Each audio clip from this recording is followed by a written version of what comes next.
Bonsoir à toutes et à tous. Troc, revente, location à court terme ou encore emprunt, l'économie du partage ne date pas d'hier, mais se trouve aujourd'hui réinventée par la révolution numérique. Alors, que peut-on mutualiser? Comment les entreprises peuvent-elles en tirer profit? L'économie du partage est-elle une solution pour la transition écologique? Colline Hutz et Nicolas Grangier vous emmènent à la rencontre d'entrepreneurs genevois qui construisent cette économie de demain. Pendant des années, l'économie solidaire n'a été adoptée que par une frange minoritaire d'entrepreneurs, souvent considérés comme de doux rêveurs, incapables de rendre leur affaire rentable. Désormais, avec l'essor de la durabilité, elle s'est étendue aux notions de coopération et de fonctionnalité.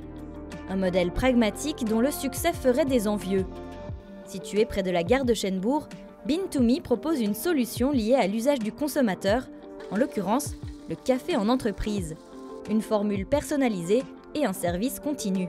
On met à disposition une machine à café en grains automatique de marque suisse, du café artisanal, qui est notre marque, qui s'appelle Chronic Coffee, et tous les services associés, les consommables, et des services qu'on estime être le plus écologique possible, comme la livraison en véhicule électrique par exemple, c'est une technologie à laquelle on croit, et le recyclage du marc de café chez tous nos clients. Pour les souscripteurs à cette solution, fini dès lors les tracasseries liées à un contrat ou à un suivi des réparations, sans renier pour autant sur la qualité des produits. Si le café a été l'application initiale, les idées ne manquent pas pour développer le concept. Le développement de nouveaux services autour du bien-être des collaborateurs, la livraison, la mise à disposition de fruits frais, la mise à disposition de snacking, toujours avec cette même philosophie locale, de saison et biologique. Les solutions s'adaptent aussi à toute taille et profil d'entreprise. Ça peut aller du cabinet d'avocats à une industrie, en passant par une école. On aura toujours une solution à apporter à un enjeu. Autre exemple, BoxUp, qui propose un partage de matériel de sport et de loisirs par application mobile.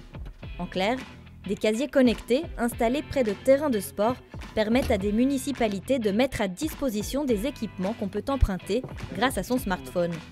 Un projet conçu par 3 diplômés de la HESSO sur la base d'un constat de société inquiétant. On voit qu'il y a plus de 80% de jeunes qui ne font pas assez de sport. Et on peut voir aussi qu'il y a vraiment un élan autour du sport pour tous, non plus seulement autour du sport d'élite. Et on s'est dit qu'il y avait vraiment des solutions à mettre en place pour pouvoir favoriser l'activité physique pour toutes les personnes en fait. Avec le sport populaire, la cible d'utilisateurs est bien plus vaste qu'on imagine. On peut voir avec BoxUp, on a des utilisateurs qui ont 12 et 68 ans. Donc on voit vraiment qu'il y a un âge très large et un intérêt pour différents sports. Et puis nous, on veut vraiment initier les gens à une activité qu'ils n'auraient pas pu faire autrement. Les cofondateurs de BoxUp avaient donc vu juste. Avec plus de 500 utilisateurs, le succès est au rendez-vous et ce n'est pas fini. On a un très bon retour et une belle adaptation de la part des utilisateurs parce qu'on est à plus de 2500 locations actuellement sans aucun vol d'objets, ce qui est très positif, ça veut dire que notre système marche et puis on est très content à ce niveau et on espère de pouvoir la diffuser plus loin pour que ce soit vraiment une référence en termes d'activité de loisirs et de sport. On est à une augmentation de 10% par mois en termes d'utilisateurs actuellement, malgré la météo, malgré le coronavirus. Nous, on est vraiment très content au niveau du bilan d'utilisation. La commune de Plan-les-Ouates a adopté l'expérience BoxUp depuis quelques mois. Pour la conseillère administrative Fabienne Montbaron, le premier bilan est réjouissant. Notre volonté, c'était d'élargir notre offre de sport pour tous en libre accès pour la population. Et nous avons vu cette offre dans le courant du printemps. Nous avons été conquis, nous avons vu qu'ailleurs, ça a très bien fonctionné. Donc nous nous sommes dit qu'ici au Cherpines, c'était un endroit idéal pour pouvoir installer une telle box. Preuve que cette économie alternative est tendance.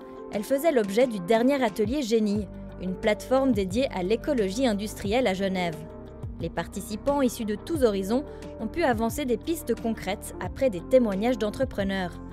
Directrice de l'OPI, Hélène Gache voit dans ce nouveau modèle d'affaires un fort potentiel de projet. Alors, il paraissait tout à fait naturel pour ce soir d'être présent dans le cadre de cette étude et de cet atelier sur l'économie de fonctionnalité, puisque les économies évoluent. Elles le doivent de plus en plus le faire rapidement, compte tenu des circonstances, se mettre à jour, être porteuse de nouveaux projets et d'innovation.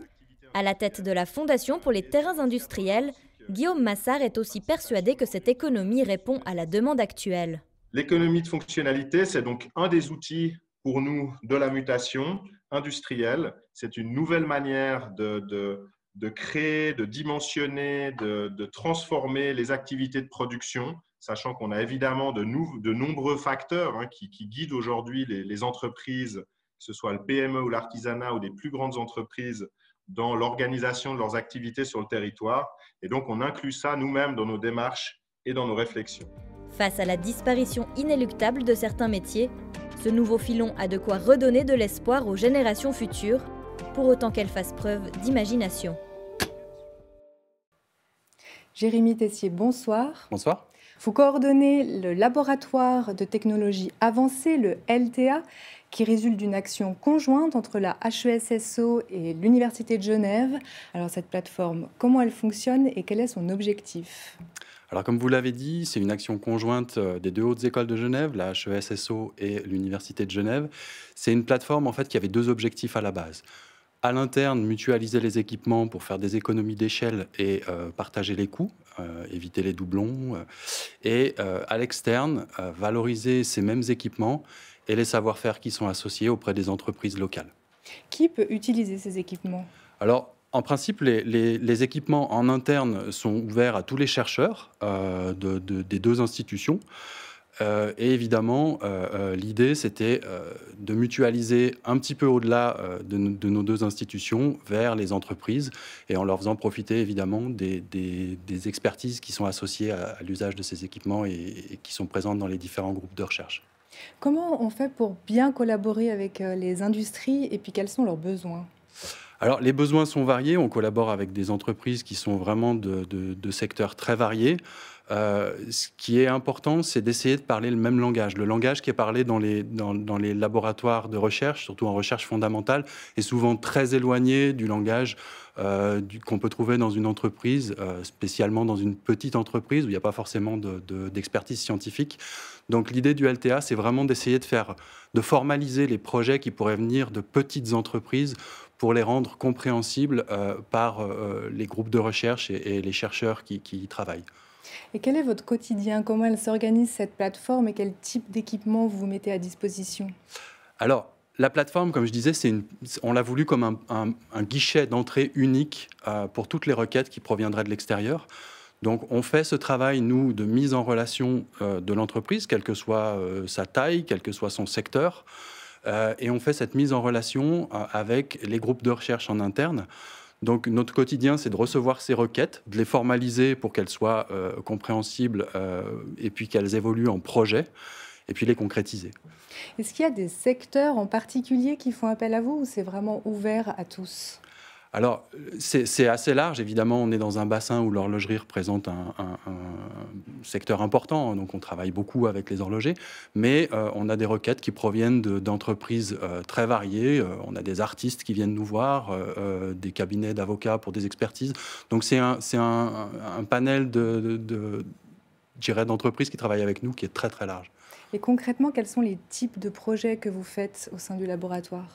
Alors, nous, on intervient surtout, et c'est là que le LTA a apporté vraiment beaucoup aux toutes petites entreprises, c'est qu'on peut intervenir maintenant sur des projets de petite taille. Souvent, la collaboration entre l'industrie et les hautes écoles se fait depuis très longtemps, mais c'était souvent des grosses entreprises qui avaient les moyens d'investir dans des gros projets. Étant donné que le LTA gère toute la partie administrative pour les groupes de recherche, ils sont OK maintenant pour rentrer sur des projets de petite taille, pour une journée de mesure. Ils n'hésitent pas à faire cette mesure, puisque nous, on gère toute la partie administrative, c'est-à-dire les contrats pour la confidentialité et la propriété intellectuelle, mais aussi tout ce qui est finance. Comment réagit le secteur sur le fait qu'on partage ces machines ? Alors, partager, ça ne veut pas dire qu'on dit tout sur tout à tout le monde. On est habitué à gérer tout ce qui est propriété intellectuelle. Donc, tout ça est contractualisé comme dans n'importe quelle relation entre deux entreprises ou entre une entreprise et un institut public. Donc, ça, c'est des choses qu'on maîtrise très bien et qui font maintenant partie du paysage. C'est quelque chose de très ancré maintenant. En quelques mots, Genève, pourquoi c'est un terrain fertile pour l'économie circulaire ? Je dirais que quand on parle de partage, c'est quelque chose d'assez universel. Il n'y a pas de facteur d'échelle, il n'y a pas de lieu à privilégier. Je veux dire, si on décide de partager, c'est un modèle assez universel.